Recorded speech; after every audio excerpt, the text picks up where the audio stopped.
First to Queensland, where the heartbreaking task of returning to flood-ravaged homes has begun. Residents are assessing the damage, and for many it's a grim spectacle. The small town of Condamine was devastated by the floods a week ago. The clean-up is underway, but it will be a long and slow process before a sense of normality returns to the community. ABC reporter Paul Lockyer went to Condamine and filed this report. Most of the 130 residents of Condamine have now returned to their shattered town, but before they could come back, they first had to pump out the septic tanks and bury the rotting food to make sure that no disease could spread. Then they had to make safe chemicals in the town. And on top of that, restore the power and the electricity. Almost everybody was evacuated from here when the floodwaters rose, apart from 8 people. One of those was Andrew Smith, the local councillor. Andrew, how bad was it here during that flood? Pretty devastating, Paul. I think it was a first time for Condamine, higher than all records and higher than those records that probably aren't kept so well, which was 1892. And that came as a big shock, I suppose, to those people. And what about the impact on the people when they told they all had to evacuate? Initially, I guess, for anybody to be told that you have to leave your home, it's an emergency, it's going to be a bit tough, but it was pretty well accepted, and everybody hopped on the Black Hawks and away they went. And the pub behind you, which you own the pub, but they were drinking up there until 2 hours before they had to leave. Yeah, it was a pretty casual atmosphere. I guess, as I said before, I think once, being the first time, we didn't understand how much water was coming. So it was a pretty casual atmosphere until the emergency services said, righto, it's time to go. And what is it like now for people to come back and see what is left? I mean, most of the things in their houses are rotting, is useless. Yeah. Physically, the town is devastated.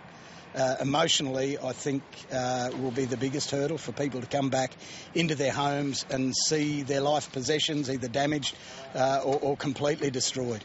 How will that knock the spirit of this town, do you think? It's a strong town, Paul. They'll get past this. There's a lot of helpers in town helping people move gear out of their houses to clean their houses, and there are also people in town helping others emotionally. And as I said, I think that will be the toughest issue that people have to face when they first come back to their houses. Well, they say people are in the bush are resilient.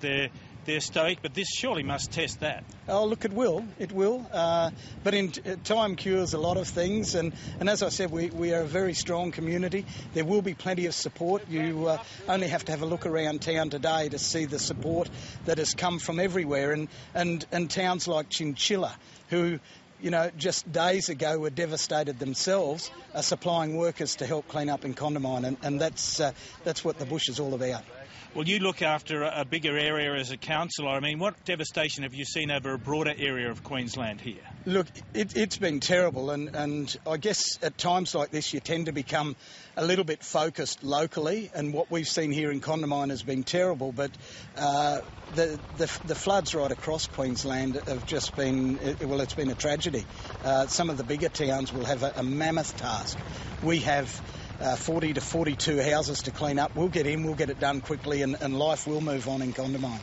We just heard the Governor-General saying that it's very hard to get your head around the enormity of these floods. I mean, how do you explain it to the rest of Australia?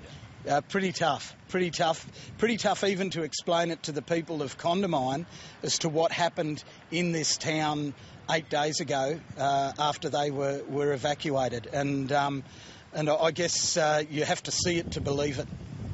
And you were one of 8 who stayed here. I mean, what did you see as the floodwaters rose? We saw most of the town going underwater, I suppose. We saw concerns from not only residents in here, but certainly heard concerns from residents outside the town as to how high the water was going to go. Fortunately, it peaked a little bit lower than what was expected. And then we saw it start to fall, and to be quite honest, Paul, when it was at its peak, it looked better than what it does now. Well, it's a dreadful scene, isn't it? The aftermath to a flood is a dreadful scene. It is. It's somebody commented that it's like a bomb scene. and I've never seen that, but I can imagine it's something like this. And all that water has now gone down the Condamine River into the Boulogne, heading to St George. I mean, it's a massive amount of water, isn't it? It certainly is, and we all hold our breaths for the people of St George.